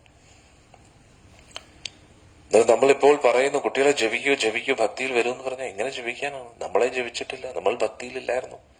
അങ്ങനെയാണ് ഈ കുട്ടികൾ വന്നത്. അങ്ങനെയാവുമ്പോ പിന്നെ അവർക്ക് എങ്ങനെയാണ് ഭക്തിയിൽ താല്പര്യം കാണുക? അതുകൊണ്ട് അച്ഛനും അതിന് ഉത്തരവാദിയാണ്, അമ്മയും ഉത്തരവാദിയാണ്. രണ്ടുപേരും ഭക്തിയിലാണെങ്കിൽ മാത്രമേ കുട്ടിയും ഭക്തിയിൽ വരാനുള്ള സാധ്യത കൂടുതലുള്ളൂ. അത് നമ്മൾ മനസ്സിലാക്കുക. ഇപ്പൊ പ്രഹ്ലാദന്റെ കാര്യം തന്നെ നമ്മൾ ചിന്തിക്കുകയാണെങ്കിൽ, അമ്മ ഗർഭവതിയായിരുന്നു. അമ്മ വളരെയധികം പതിവ്രതയാണ്. ഹിരണ്യകശിപു വൈകുണ്ഠത്തിൽ ഭഗവാന്റെ നിത്യപാർഷദനുമാണ്. ഈ ഒരു ജന്മത്തിൽ അസുര രീതിയിലുള്ള ചിന്താഗതി ആണെങ്കിൽ പോലും ഒറിജിനലി ആള് വൈകുണ്ഠത്തിലെ ആളാണ്. പിന്നെ അതുകൂടാതെ തപസ് ചെയ്യാൻ പോകുന്ന സമയത്ത് ചില ദേവന്മാര് തന്നെ വേഷം മാറി ഒരു കിളികളായിട്ട് വന്നിട്ട് നാരായണ നാരായണ എന്നിങ്ങനെ പറഞ്ഞുകൊണ്ടിരുന്നു. അന്നേരം ദേവന്മാര് പോലും പല രീതിയിലും ഹിരണ്യകശിപുവിന്റെ തപസ് തടസ്സപ്പെടുത്താൻ ആദ്യം നോക്കിയിരുന്നു. എങ്ങനെ? ഒരുപാട് കൊടുങ്കാറ്റ് കൊണ്ടുവന്നിട്ടും ഒരുപാട് ശക്തമായിട്ടുള്ള ഇതൊക്കെ. അതിലൊന്നും തപസ് ഭംഗപ്പെടാതെ ഭഗവാന്റെ നാമം കേട്ടപ്പോ ഹിരണ്യകശിപുവിന്റെ തപസ് ആകെ അശ്രദ്ധയായിട്ട് മാറി എന്നുള്ളത് ശല്യമായി തോന്നി. അങ്ങനെ തപസ് മാറ്റി വെച്ചിട്ട് വീട്ടിൽ വന്നു. അങ്ങനെ കയ്യാതുവിനോട് അത് പറയുകയാണ്. അങ്ങനെ അവര് ഒന്നിക്കുകയാണ്. ആ സമയത്താണ് ഗർഭധാന സംസ്കാരം നടക്കുന്നത്. ഇത് നരസിംഹ പുരാണത്തിൽ പറയുന്നുണ്ട്. അങ്ങനെ ഒന്നിക്കുന്ന സമയത്ത് ഹേയാദ് ചോദിക്കും, എന്താണ് അന്ന് തപസ് മുടക്കിയിട്ട് വന്നതെന്ന് ചോദിച്ചപ്പോൾ പറഞ്ഞു, ഞാൻ ഇങ്ങനെ അവിടെ തപസ് ചെയ്തുകൊണ്ടിരുന്ന സമയത്ത് രണ്ട് കിളികൾ അവർ തമ്മി നാരായണ നാരായണ നാരായണ ഇങ്ങനെ പറഞ്ഞുകൊണ്ടിരിക്കുകയാണ്. അന്നേരം അങ്ങനെ നാരായണ നാമം ജപിച്ചുകൊണ്ടാണ് കയ്യാതുമായിട്ട് ഒന്നിക്കുന്നത്. ഒന്ന് ആലോചിച്ചത്. അങ്ങനെയാണ് ഭക്ത പ്രഹ്ലാദൻ വരുന്നത്. അത് കൂടാതെ ഗർഭത്തിൽ ഇരിക്കുമ്പോ, അന്നേരം ഗർഭത്തിൽ ഇരിക്കുമ്പോ അമ്മ എന്ത് കാണുന്നു കേൾക്കുന്നത് അതിനെക്കാട്ടി ഉപരി ഗർഭത്തിൽ ഏത് കുട്ടി വരുന്നു അതും ഇമ്പോർട്ടന്റ് ആണ്. പ്രഹ്ലാദൻ സാധാരണ കുട്ടിയല്ല. അത് കൂടാതെ അച്ഛനും അമ്മയുടെയും ബോധവും ആ സമയത്ത് സാധാരണ ബോധമല്ലായിരുന്നു എന്ന് മനസ്സിലാക്കും. അന്നേരം ഇനി ഈ രണ്ട് ജനിച്ചവർ അവരുടെ പൂർവ്വചരിതം എന്താണ്? അതാണ് നമ്മൾ പഠിക്കാൻ പോകുന്നത്. മൈത്രേയോവാച പ്രജാപത്യാം തു തത്തേജ പരത്തേജോഹനം ദിതി ദദാരവർഷണീ ശതം ശങ്കമാനാദുരാർദ്ധനാഥ്. മൈത്രേഷി പറഞ്ഞു, എന്റെ പ്രിയപ്പെട്ട വിതുരരെ, ദിതി കശ്യപ പ്രജാപതിയുടെ ഭാര്യ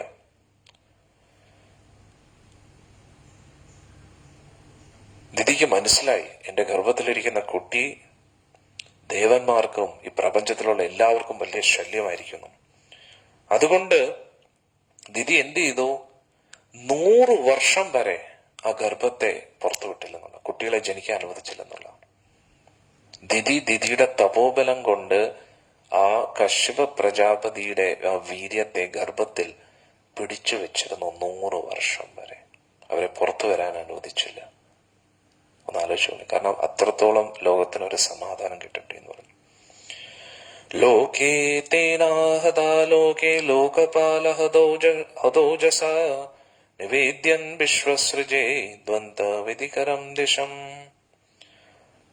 അന്നേരം ആ ഗർഭം വളരെയധികം ശക്തമായി ഇങ്ങനെ പിടിച്ചു വെച്ചതുകൊണ്ട്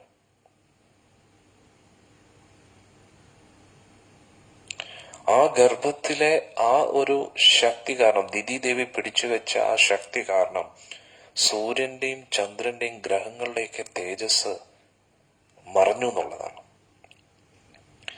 ദേവന്മാർക്കെല്ലാം അസ്വസ്ഥതയായി തുടങ്ങി.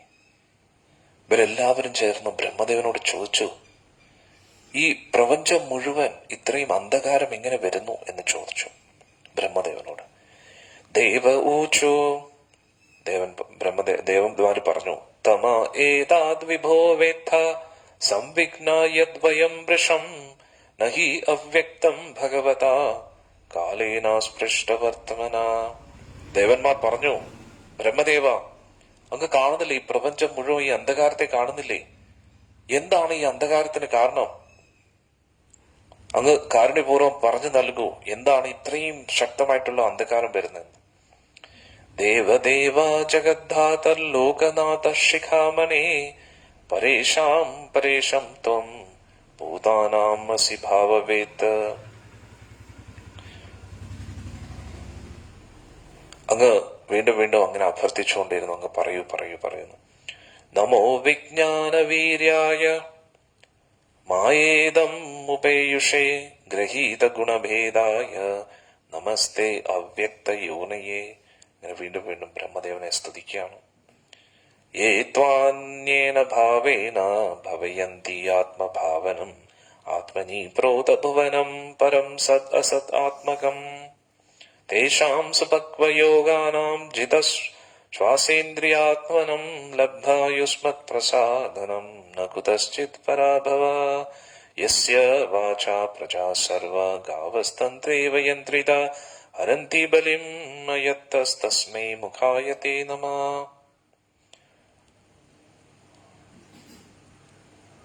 സത്വം വിദത്സ്വ ശംഭൂമം തമസാ ലുപ്തകർമ്മണാം അദഭ്രാതയാ ദൃഷ്ട്യാ ആപന്നം അരസീക്ഷതം.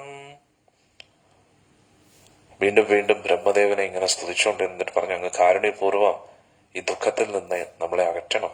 സൂര്യദേവന്റെ തേജസ് പോലും മങ്ങിയെന്നുള്ളതാണ് ഈ ദിതി ദേവിയുടെ ഗർഭം കാരണം. യേശദേവാദിതേർഗർഭ ഓജകശ്യപം അർപ്പിതം ദിശസ്തിമിരയൻ സർവ വർദ്ധതേ അഗ്നിർവൈദസി. വീണ്ടും ദേവന്മാരിങ്ങനെ പറഞ്ഞുകൊണ്ടിരുന്നു, കശ്യപന്റെ ആ വീര്യം ദിതിയുടെ ഗർഭത്തിൽ ഇരുന്നു കൊണ്ട് എല്ലായിടത്തും ഒരു അന്ധകാരം വ്യാപിച്ചിരിക്കുകയാണ്. എന്താണ് ഇതിന്റെ കാരണം എന്ന് പറയുന്നു. മൈത്രയുവാച സപ്രഹസ്യ മഹാബാഹോ ഭഗവാൻ ശബ്ദഗോചര പ്രത്യശ്ചഷ്ടാത്മഭൂദേവ പ്രീണൻ രുചരയാഗിര. അങ്ങനെ ഇതെല്ലാം കേട്ടപ്പോ ബ്രഹ്മദേവൻ എല്ലാം മനസ്സിലായി എന്താണ് ഇതിന്റെ കാരണമെന്ന്. എന്നിട്ട് ദേവന്മാരോട് പറയുകയാണ്. അന്നേരം നമ്മൾ മനസ്സിലാക്കണം, നമ്മൾ ചിലപ്പം ചിന്തിക്കും, ദേവന്മാർക്ക് ഇത്രയും കാര്യം പോലും അറിഞ്ഞുകൂടെ, എന്താ സംഭവിച്ചത്? അറിയാം, പക്ഷെ ഇവർ ചോദിക്കുന്ന പരിഹാരമാണ്. ഈ അന്ധകാരം എങ്ങനെ മാറ്റാണ്? പരിഹാരത്തിന് വേണ്ടിയാണ് ദേവന്മാർ ചോദിക്കുന്നത്. ദേവന്മാർക്ക് അറിയാം എന്താ സംഭവിച്ചത്. അതല്ലേ ദേവന്മാർ പറഞ്ഞത്, ഇത് ദിതിയുടെ ഉള്ളിലെ ഗർഭമാണ് ഇത്രയും അന്ധകാരത്തെ സൃഷ്ടിക്കുന്നത്, എന്താണ് ഇതിന് കാരണം, ഇതിന് പരിഹാരം എന്താണെന്നാണ് ചോദിക്കുന്നത്. കാരണം പ്രശ്നം ആർക്കും പറയാൻ പറ്റുമല്ലോ, അല്ലെ? ന്യൂസിൽ നോക്കിക്കഴിഞ്ഞാൽ വിമർശനം മാത്രമേ കാണൂ. ഇവര് ശരിയല്ല, മന്ത്രി ശരിയല്ല, ഗവൺമെന്റ് ശരിയല്ല, ഇത് ശരിയല്ല, ആള് ശരിയല്ല, ആര് ശരിയല്ല, ഇവര് ശരിയല്ല, അവര് ശരിയല്ല. എല്ലാ രാഷ്ട്രീയക്കാരും അത് തന്നെയാണ് പറയുന്നത്. ഇത് ശരിയല്ല, അത് ശരിയല്ല, ഇത് ശരിയല്ല, അത് ശരിയല്ല. പരിഹാരമല്ലേ പറയേണ്ടത്? നമ്മുടെ സത്സംഗത്തിലും ഇത് മാത്രമാണോ, വിമർശനം മാത്രമാണോ പറയുന്നല്ല, പരിഹാരവും കൂടെ പറയുകയാണ്. അതുകൊണ്ട് ചുമ്മാ വിമർശനം ആർക്കും പറയാൻ കഴിയും. ഒരു ഭക്തൻ ഭക്തിയിൽ അധികം പുരോഗമിച്ചില്ല എങ്കിൽ അവരും ഇതേപോലെ ആയിരിക്കും. എല്ലായിടത്തും കുറ്റം മാത്രമേ കാണാൻ കഴിയൂ, പ്രശ്നങ്ങൾ മാത്രമേ കാണാൻ കഴിയൂ. ഇത് ശരിയല്ല, അത് ശരിയല്ല. പ്രശ്നമല്ല നമ്മൾ കാണേണ്ടത്, പരിഹാരമാണ് കാണേണ്ടത്. മുഴുവൻ ലോകത്തെ നമുക്ക് നന്നാക്കാൻ കഴിയുന്നില്ല എങ്കിലും നമ്മളെ കൊണ്ട് പറ്റുന്ന പരിഹാരം ഏറ്റവും കുറഞ്ഞ പക്ഷം നമ്മുടെ ജീവിതത്തിൽ നമ്മളൊരു മാറ്റം കൊണ്ടുവരണം. നമുക്കൊരു ശാന്തിയും സമാധാനവും സന്തോഷവും സംതൃപ്തി ഇല്ലെങ്കിൽ മറ്റൊരാൾക്ക് ശാന്തി, സന്തോഷം, സമാധാനം, സംതൃപ്തി എങ്ങനെ നൽകാൻ കഴിയും? നമ്മൾ യഥാർത്ഥ ഭക്തരല്ല എങ്കിൽ മറ്റൊരാളെ എങ്ങനെ ഭക്തിയിൽ കൊണ്ടുവരാൻ കഴിയും? നമ്മൾ ജപിക്കുന്നില്ല എങ്കിൽ, ശ്രദ്ധയോടുകൂടി ആസക്തി ഇല്ലാതെ ജപിക്കുന്നില്ല എങ്കിൽ നമ്മുടെ കൂട്ടത്തിലുള്ളവർ എങ്ങനെ ജപിക്കാനാണ്? അതുകൊണ്ട് ആദ്യം നന്നാവേണ്ടത് നമ്മളാണ്. നമ്മൾ നന്നായാൽ കഴിഞ്ഞാൽ നമ്മുടെ ചുറ്റുമുള്ള എല്ലാവരും നന്നാകാൻ അവർക്കൊരു പ്രചോദനം ലഭിക്കും. അപ്പോൾ നമുക്ക് അധികം സംസാരിക്കേണ്ടി പോലും വരത്തില്ല. അതാണ് മനസ്സിലാക്കേണ്ടത്. എന്നിട്ട് ഇവിടെ ബ്രഹ്മദേവൻ പറഞ്ഞു, ബ്രഹ്മോവാച മാനസാമേ സുതായുസ്മത് പൂർവജാസനഗാധ്യയ ചേരുർവിഹായസ്യ ലോകാൻ ലോകേഷു വിഗതസ്പൃഹ. ബ്രഹ്മദേവൻ പറഞ്ഞു, എന്റെ പ്രിയപ്പെട്ട 4 പുത്രന്മാർ, ആര്? സനകൻ, സനാതനൻ, സനന്ദൻ, സനത് കുമാരൻ. അവർ എന്റെ മനസ്സിൽ നിന്ന് വന്നവരാണ്. അവർ നിങ്ങളുടെ പൂർവികരുമാണ്. ഒരിക്കൽ അവർ പ്രത്യേകിച്ചൊരു കാരണമില്ലാതെ അവരിങ്ങനെ സഞ്ചരിച്ചുകൊണ്ടിരിക്കുകയായിരുന്നു. ഭൗതിക ലോകത്തിലെ വ്യോമത്തിലൂടെയും പിന്നെ ആധ്യാത്മിക ലോകത്തിലേക്കും പ്രവേശിച്ചു. ഏകദാ ഭഗവതോ വൈകുണ്ഠസ്യ അമലാത്മന യയൂർവൈകുണ്ഠ നിലയം സർവലോക നമസ്കൃതം. അങ്ങനെ ഒരിക്കൽ എന്തു പറ്റി? അവർ ഭഗവാന്റെ വൈകുണ്ഠസ്യ അമലാത്മന, ഇതാണ് ഏറ്റവും വലിയ തെളിവ് വൈകുണ്ഠം ഉണ്ടെന്ന് സൃഷ്ടികർത്താവായ ബ്രഹ്മദേവൻ തന്നെ പറയുന്നു. എന്ത്? ഒരിക്കൽ അവർ ഭൗതിക ലോകത്തിനപ്പുറത്തായിട്ടുള്ള ഭഗവാന്റെ വൈകുണ്ഠസ്യ അമലാത്മന, എല്ലാവിധ മാലിന്യങ്ങളിൽ നിന്നും മുക്തമായ യയൂർ പ്രവേശിച്ചു, വൈകുണ്ഠ നിലയം, വൈകുണ്ഠത്തിലേക്ക് പ്രവേശിച്ചു. സർവലോകം നമസ്കൃതം, സർവലോകങ്ങളും നമസ്കരിക്കുന്ന ആ വൈകുണ്ഠ ലോകത്തിലേക്ക് പ്രവേശിച്ചു എന്ന് എല്ലാരും പറഞ്ഞേ. ഏകദാ ഭഗവതോ വൈകുണ്ഠസ്യ അമലാത്മന യയോർ വൈകുണ്ഠ നിലയം സർവലോക നമസ്കൃതം. തയേകദാ ഭഗവതോ വൈകുണ്ഠസ്യാമലാത്മന യയുർവൈകുണ്ഠ നിലയം സർവലോക നമസ്കൃതം. താ ഏകദാ ഭഗവതോ വൈകുണ്ഠസ്യ അമലാത്മന യയുർവൈകുണ്ഠ നിലയം സർവലോക നമസ്കൃതം. താ ഏകദാ ഭഗവതോ, താ എന്ന് പറഞ്ഞാൽ അവർ, ആര്? 4 കുമാരന്മാർ. ഏകദ ഒരിക്കൽ, ഭഗവാന്റെ വൈകുണ്ഠസ്യ അമലാത്മന, അമലാത്മന എന്ന് പറഞ്ഞാൽ ഒരു മാലിന്യങ്ങളും ഇല്ലാത്ത, ത്രികൃത ക്ലേശങ്ങളില്ലാത്ത, ദുരിതങ്ങളില്ലാത്ത അമല. മല എന്ന് പറഞ്ഞാൽ മലം, ദുരിതങ്ങൾ, ക്ലേശങ്ങൾ. മലം എന്ന് പറഞ്ഞാൽ നമ്മുടെ മലം മാത്രമല്ല ഉദ്ദേശിക്കുന്നത്, അഴുക്ക് എന്നാണ് ഉദ്ദേശിക്കുന്നത്. അമല, അഴുക്കില്ലാത്തത്. ആത്മന, ആത്മന എന്ന് പറഞ്ഞാൽ ആത്മീയമായ, അമലാത്മന. യയുർ എന്ന് പറഞ്ഞാൽ പ്രവേശിച്ചു. വൈകുണ്ഠ നിലയം, വൈകുണ്ഠത്തിലേക്ക് എത്തി. വൈകുണ്ഠം എന്ന് പറയുന്ന ആ ഒരു സ്ഥലത്തേക്ക്, നിലയം, സ്ഥലം. സർവലോക, എല്ലാ ലോകങ്ങൾക്കും നമസ്കൃതം, ആരാധിക്കുന്ന ആ ലോകത്തിലേക്ക് പ്രവേശിച്ചു. त एकदा भगवतो वैकुण्ठस्यामलात्मना ययुर्वैकुण्ठनिलयम् सर्वलोकानमस्कृतम् त एकदा भगवतो वैकुण्ठस्यामलात्मना ययुर्वैकुण्ठनिलयम् സർവലോകാനമസ്കൃതം. അങ്ങനെ എല്ലാ ലോകങ്ങളും കഴിഞ്ഞ് അവരെന്ത് ചെയ്തു? ആധ്യാത്മിക ലോകമായ എല്ലാ ഭൗതിക മാലിന്യങ്ങളും ഇല്ലാത്ത ആ വൈകുണ്ഠ ലോകത്തേക്ക് പ്രവേശിച്ചു. ഭഗവാന്റെ നിത്യവാസ സ്ഥലമായ പരിശുദ്ധ ഭക്തർ താമസിക്കുന്ന ആ ഒരു സ്ഥലത്തേക്ക് എത്തി എന്ന് പറഞ്ഞു. വസന്തി യത്ര പുരുഷാ സർവവൈകുണ്ഠമൂർത്തയാ യേ അനിമിത്ത നിമിത്തേന ധർമ്മേനാരാധ്യാൻ ഹരീം. ഇവിടെ പറയുന്നു, ഇനി വൈകുണ്ഠ ലോകം വിവരിക്കുകയാണ്. എല്ലാവരും ശ്രദ്ധിച്ചു.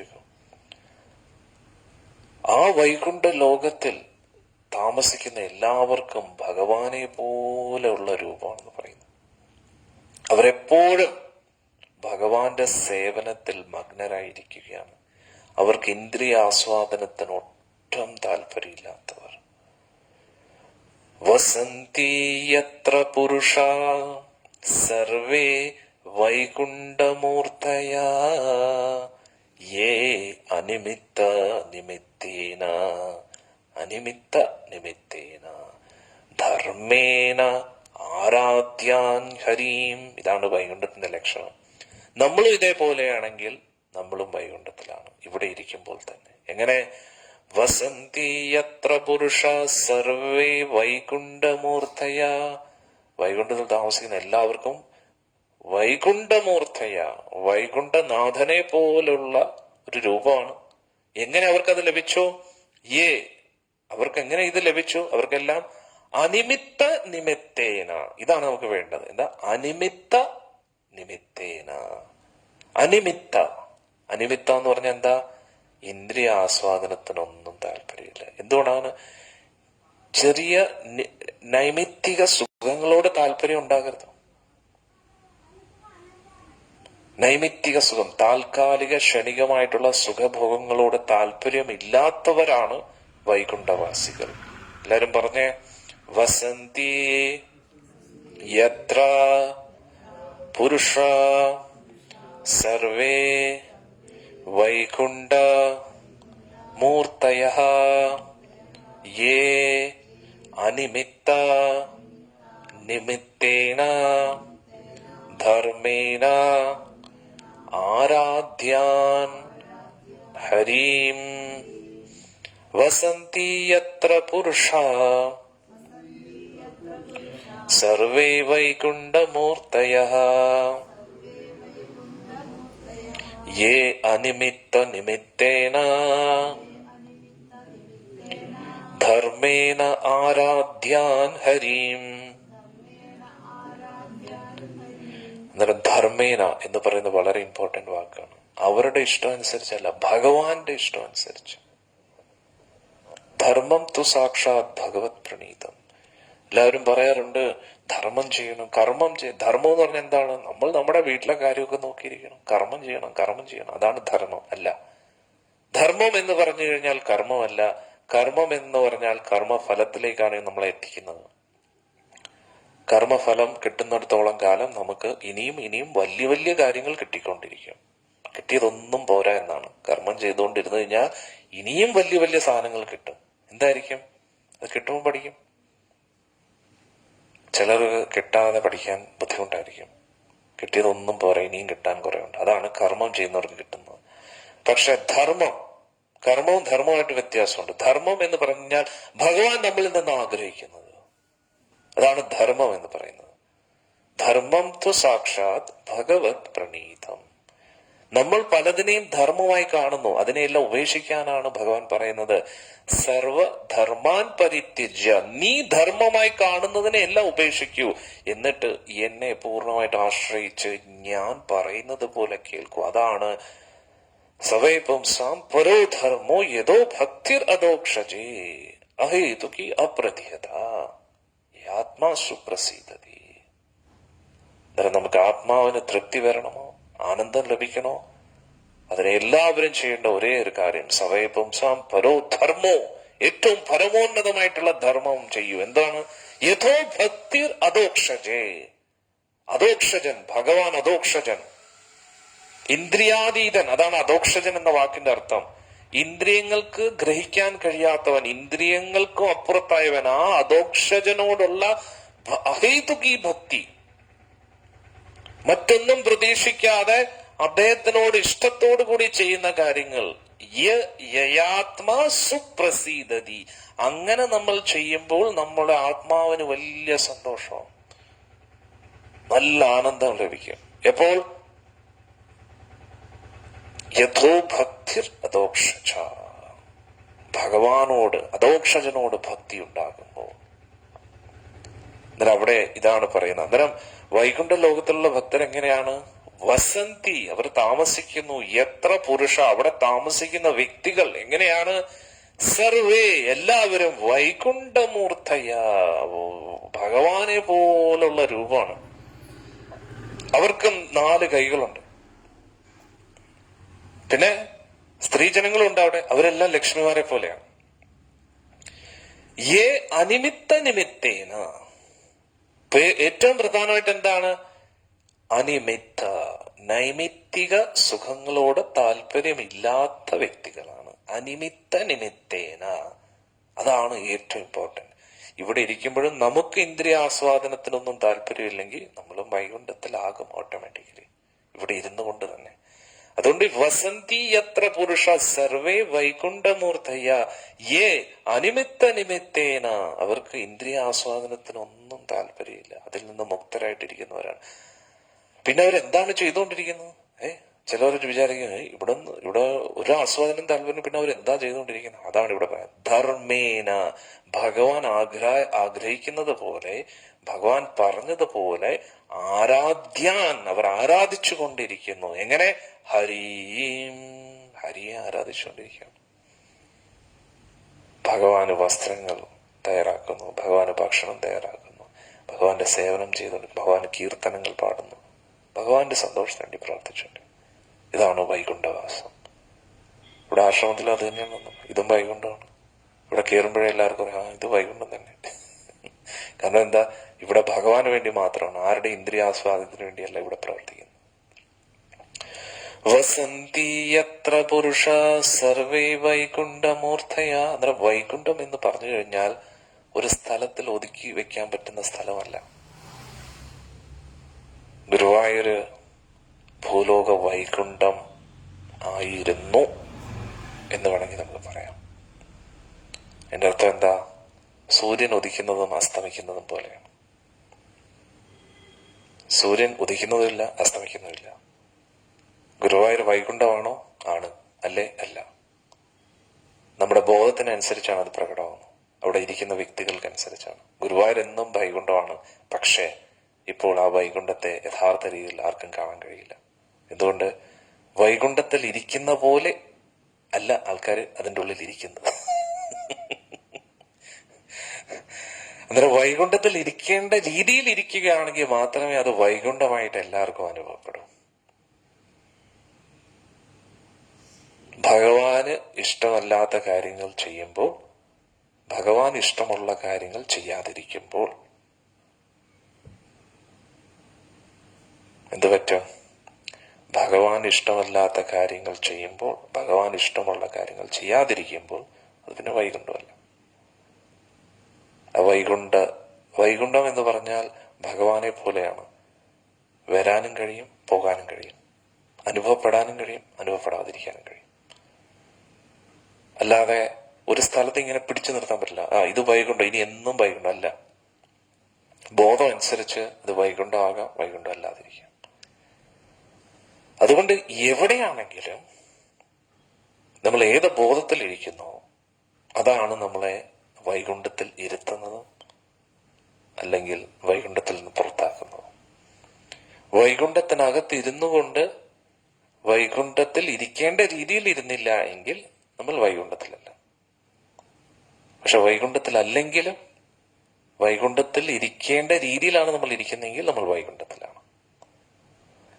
ഇവിടെ ഏറ്റവും പ്രധാനപ്പെട്ട വാക്ക് അനിമിത്ത നിമിത്തേന, ഇന്ദ്രിയ ആസ്വാദനത്തിന് താല്പര്യമില്ല, ധർമ്മേന, അതായത് ഭഗവാന്റെ ഇഷ്ടം അനുസരിച്ച് ഭഗവാനെ ആരാധിച്ചുകൊണ്ടിരിക്കുന്നു. അപ്പോൾ അത് വൈകുണ്ഠമാണ്. ഓക്കെ, അതാണ് ഈ ശ്ലോകത്തിൽ നിന്ന് പഠിക്കേണ്ടത്. ഇനി ബാക്കി കൂടുതൽ വൈകുണ്ഠ വർണ്ണന നാളെ നമുക്ക് ചർച്ച ചെയ്യാൻ ഏറ്റവും പ്രധാനപ്പെട്ട ഭാഗമാണ്. വൈകുണ്ഠത്തെ നേരിട്ട് അനുഭവിച്ചറിയാൻ പറ്റും ശ്രീമദ് ഭാഗവത്തിലെ ഈ വൈകുണ്ഠ വർണ്ണനയിലൂടെ. വൈകുണ്ഠം എന്താണെന്ന് നമുക്ക് മനസ്സിലാക്കാൻ കഴിയും. അത് നമുക്ക് നാളെ എടുക്കാം. എല്ലാ ഭക്തജനങ്ങൾക്കും ഭഗവാന്റെ അനുഗ്രഹം ലഭിക്കട്ടെ എന്ന് പ്രാർത്ഥിക്കുന്നു. ഉച്ചയ്ക്ക് മഹാഭാരതം മാക്സിമം നമുക്ക് എടുക്കാൻ ശ്രമിക്കാം. അഥവാ പറ്റിയില്ലെങ്കിൽ വൈകിട്ട് എന്തായാലും ചൈതന്യ ചരിതാമൃതം ഉണ്ടായിരിക്കും. ഇനി അടുത്ത സത്സംഗത്തിൽ നമുക്ക് കാണാം. എല്ലാ ഭക്തജനങ്ങൾക്കും ഭഗവാന്റെ അനുഗ്രഹം ലഭിക്കട്ടെ എന്ന് പ്രാർത്ഥിക്കുന്നു. വന്ദേ മുകുന്ദ ഹരേ ജയ ശൗരേ സന്താപഹാരി മുരാരേ. വന്ദേ മുകുന്ദ ഹരേ ജയ ശൗരേ സന്താപഹാരി മുരാരേ. ദ്വാപര ചന്ദ്രിക ചർച്ചികമാം നിന്റെ ദ്വാരകാപുരിയെവിടെ.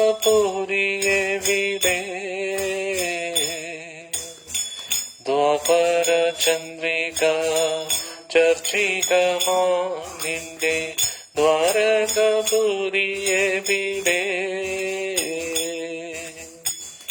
പീലിത്തിളക്കവും ഓലക്കുഴൽ പാത്തും അമ്പാടി പൈക്കളും എവിടെ. പീലിത്തിളക്കവും ഓലക്കുഴൽ പാത്തും അമ്പാടി പൈക്കളും എവിടെ. ക്രൂരനിഷാദശരം കൊണ്ടനേതും നെഞ്ചിലെന്നാത്മപ്രണാമം. പ്രേമസ്വരൂപനാം സ്നേഹസതീത്യൻ